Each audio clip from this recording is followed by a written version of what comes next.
Why good days often trigger bad days in burnout recovery. One of the most confusing experiences in burnout recovery looks like progress at first. A good day appears. Energy feels better. Thinking feels clearer. Normal activities seem possible again. So people do more. They catch up on tasks. Meet friends. Clean the house. Work longer. Finally feeling like themselves again. And then, the next day feels terrible. Exhaustion returns. Sensitivity increases. Concentration disappears. And people feel like recovery collapsed overnight. So they assume something went wrong. Maybe they pushed too hard. Maybe recovery failed again. Maybe their condition is unstable. But this pattern is extremely common.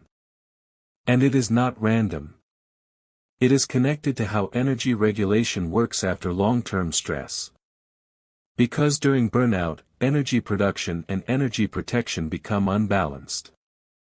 The nervous system becomes very good at limiting output, but much slower at rebuilding reserves. And this creates a trap. On good days, the system temporarily allows access to more energy. Not because reserves are fully restored, but because threat feels slightly lower. Stress hormones drop a bit. Sleep may have been better. The system relaxes slightly. So energy feels available again. And people naturally use it. They do more. Move more. Think more. Socialize more. Because life has been limited for so long. But energy regulation after burnout works differently than before. Before burnout, energy use and energy recovery stayed roughly balanced. Now, recovery systems are still rebuilding. Which means energy can be spent faster than it can be restored. And the nervous system notices this. So after a day of higher output, the system compensates. It reduces energy access again. For protection. This feels like a setback. But biologically, it is regulation. The system prevents another collapse. Another mechanism is also involved. During recovery, tolerance for stimulation is still reduced. Noise, decisions, conversations, multitasking. All cost more energy than before. So even positive experiences can overload the system. Meeting friends may feel good emotionally, but still drain resources physically. A productive day feels satisfying, but still consumes capacity.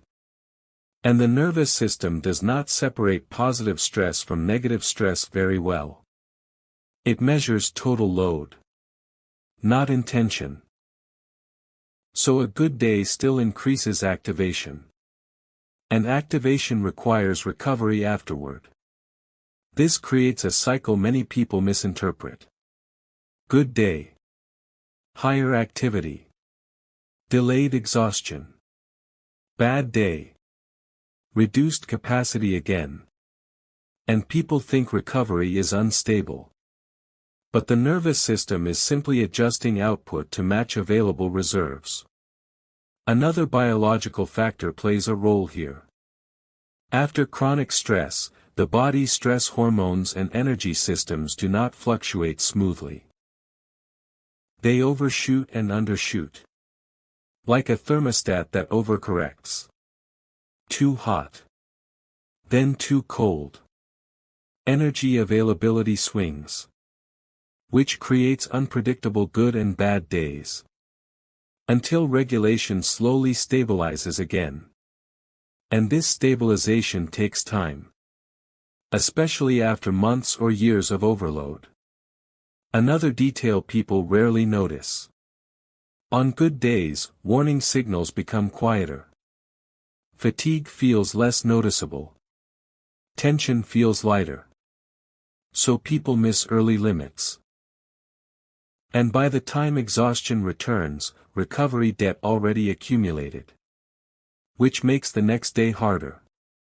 So good days often carry hidden costs. Not because improvement is fake. But because regulation is still fragile. And without understanding this, people become afraid of improvement. They start to distrust good days. Because good days seem to cause bad ones. But improvement is not the problem. The system simply has not yet regained stable energy regulation. So capacity expands briefly. Then contracts again. Until regulation becomes steadier. And over time, the pattern changes. Good days still appear. But bad days become less severe. Recovery after activity becomes faster. Tolerance slowly increases. But these changes are gradual. Almost invisible while they happen.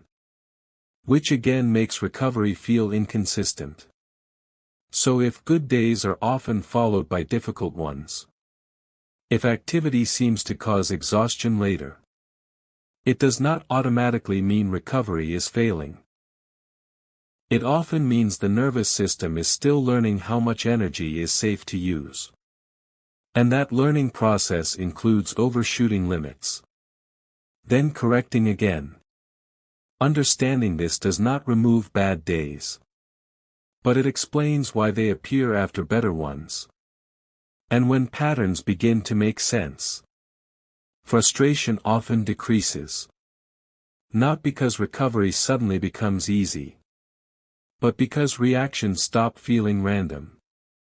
And when reactions stop feeling random, recovery usually becomes a little less frightening. And sometimes, that clarity becomes the first sign that regulation is slowly returning.